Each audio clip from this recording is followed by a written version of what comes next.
ప్రధాన పాత్ర పోషించారు ఎస్ఎంఆర్ చంద్రబాబు గారు. అలాగే 17వ డివిజన్ ఇచ్చోండి అమ్మా, ఇచ్చోండి మేడం, ఇచ్చోండి.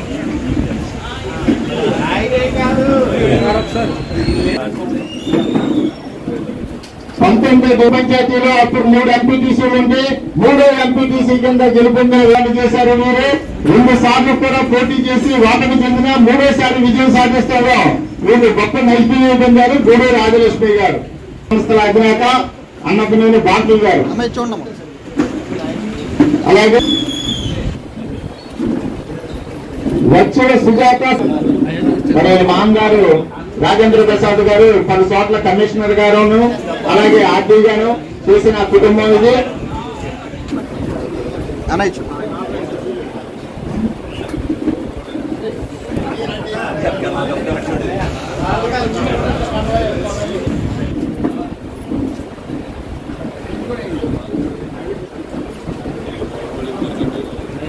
జరిగిన ఉప ఎన్నికల్లో 45వ డివిజన్ నుంచి విజేతగా గెలిచారు.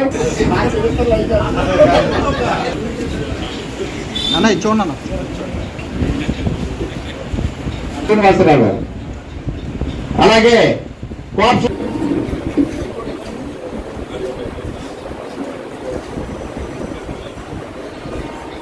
మరి వాళ్ళ అందరూ రాలేదని కొంచెం వెనక్కి వెళ్ళాలి అన్న, వెనక్కి వెళ్ళాలి రండి అన్న. ఎన్డీఏ కూటమి నాయకత్వం, అమరావతిలో ఉన్న చంద్రబాబు కూటమి నాయకత్వం, ఎన్డీఏ కూటమి నాయకత్వం, ఎన్డీఏ కూటమి నాయకత్వం, పవన్ కళ్యాణ్ నరేంద్ర మోడీ నాయకత్వం, చంద్రబాబు నాయుడు పవన్ కళ్యాణ్ నరేంద్ర మోడీ నాయకత్వం.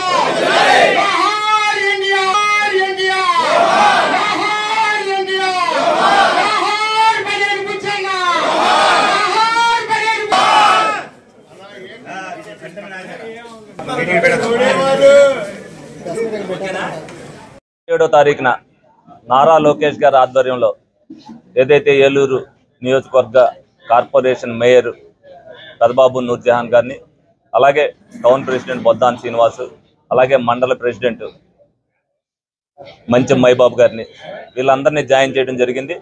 మిగతా కార్పొరేటర్లందరినీ కూడా మరి ఏదైతే ఏలూరు నియోజకవర్గంలో జాయిన్ చేసుకుంటామని చెప్పామో, ఈ రోజున 14 మంది కార్పొరేటర్లో పార్టీకి రిజైన్ చేసి తెలుగుదేశం పార్టీ ఆధ్వర్యంలో చంద్రబాబు నాయుడు గారి నాయకత్వంలో మరి తెలుగుదేశం పార్టీలో జాయిన్ అవ్వడం జరిగింది.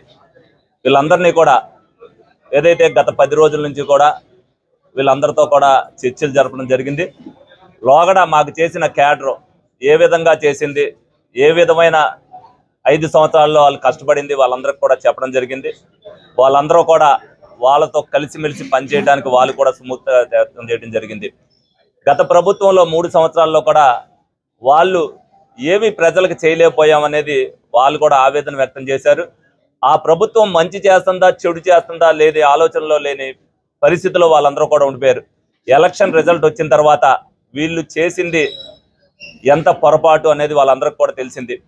గత ప్రభుత్వం వ్యవస్థలను నిర్వీర్యం చేసి అరాచక పరిపాలన చేయడం వల్ల మరి ప్రజలందరూ కూడా మనల్ని తిరస్కరించారని చెప్పి వాళ్ళు కూడా బాధతో ఉన్నారు. వాళ్ళ బాధలో ఉన్నప్పటికీ కూడా మా నాయకులందరితో మాట్లాడి అభివృద్ధి కోసం అందరం కలిసిమెలిసి వెళ్తేనే బాగుంటుందని చెప్పి వాళ్ళందరినీ కూడా ఒప్పించడం జరిగింది. వాళ్ళు ఒప్పుకున్నందుకు ఏదైతే మా క్యాడర్ 5 సంవత్సరాల్లో కూడా కరుడుగట్టిన తీవ్రవాదుల్లాగా పార్టీ కోసం పనిచేస్తూ సంవత్సరంన్నర పాటు వాళ్ళను కూడా మనం గౌరవించాలి. ప్రజాప్రతినిధులుగా వాళ్ళు కూడా ఎన్నికయ్యారు కార్పొరేటర్లుగా, వాళ్ళని గౌరవించడం మన పని మనం చేసుకుంటూ పోవాలని చెప్పి మనం చెప్పినప్పుడు వాళ్ళందరూ కూడా అంగీకారం తెలిపారు. ఇంకొక 10 డివిజన్లో వాళ్ళందరూ కూడా కూర్చుని కూలంకషంగా చర్చించుకున్న తర్వాత వాళ్ళను కూడా గౌరవించడం జరుగుద్ది. ఎవరైతే మా భావాలు నచ్చి తెలుగుదేశం పార్టీ మంచి చేస్తుందే తప్పనిసరిగా తెలుగుదేశం పార్టీతో మేము కూడా కలిసి నడవాలి అని వాళ్ళు కూడా వ్యక్తం పరిచారు. వాళ్ళందరినీ కూడా మేము కూడా ఆదరించడం జరుగుతుంది. ఎందుకనంటే ఘర్షణ వైఖరితో అభివృద్ధి చేయలేవు. ఘర్షణ లేకుండా కూడా అందరం కూడా స్నేహపూర్వకంగా ఏలూరు ప్రజల కోసం పాటుపడతామని వాళ్ళు ముందు చెప్పారు. మేము 2024లో మేము చెప్పిన హామీని ప్రజలందరూ కూడా నమ్మి ప్రజలు ఘంటాబద్ధమైన విజయాన్ని అత్యధిక మెజార్టీతో గెలిపించారు. ప్రజల నమ్మకాన్ని వమ్ము చేయకుండా పరిపాలించవలసిన బాధ్యత మా మీద ఉంది. అలాగే వీళ్ళు కూడా 3 సంవత్సరాల్లో ఏదైతే చేయలేకపోయారో వీళ్ళ గౌరవం దక్కాలన్నా కూడా వీళ్ళు పార్టీ మారటం ఏమీ తప్పు కాదు. ఎందుకంటే ప్రజలు అనుకోవచ్చు కొంతమంది ఏదైతే రాజకీయంగా ఉన్నారో వాళ్ళు విమర్శన చేయొచ్చు, కానీ సామాన్య ప్రజానీకం ఎవరు కూడా వీళ్ళు విమర్శించడానికి సరిపోరు. ఎందుకంటే వాళ్ళకి కావాల్సింది అభివృద్ధి, పని అభివృద్ధి అనేది వీళ్ళు రేపటి నుంచి మేము వాళ్ళకి దిశానిర్దేశం ఇస్తాం. గత 3 సంవత్సరాల్లో వీళ్ళ చేతులు కట్టేసి వీళ్ళని ఏమీ చేయనివ్వకోకుండా నియంత పాలనతో సాగించిన ఆ ప్రభుత్వ తీరు, మా ప్రభుత్వ తీరు ఏ విధంగా ఉంటుంది అనేది వీళ్ళందరూ కూడా తెలుసుకుంటారు.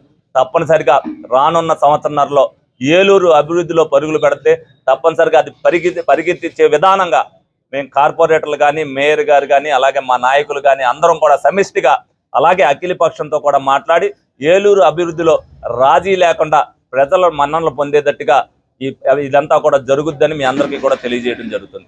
అలాగే ఈ సందర్భంగా జాయిన్ అయిన వీళ్ళందరినీ కూడా గౌరవ కార్పొరేటర్లందరినీ అలాగే జాయిన్ అయిపోయే కార్పొరేటర్లను కూడా అభినందిస్తూ అలాగే ముందుగా ప్రత్యేకంగా మా కేడర్ వీళ్ళందరినీ తీసుకోవడానికి సహకరించినందుకు వాళ్ళందరికీ కూడా ప్రత్యేక ధన్యవాదాలు తెలుపుకుంటున్నాను.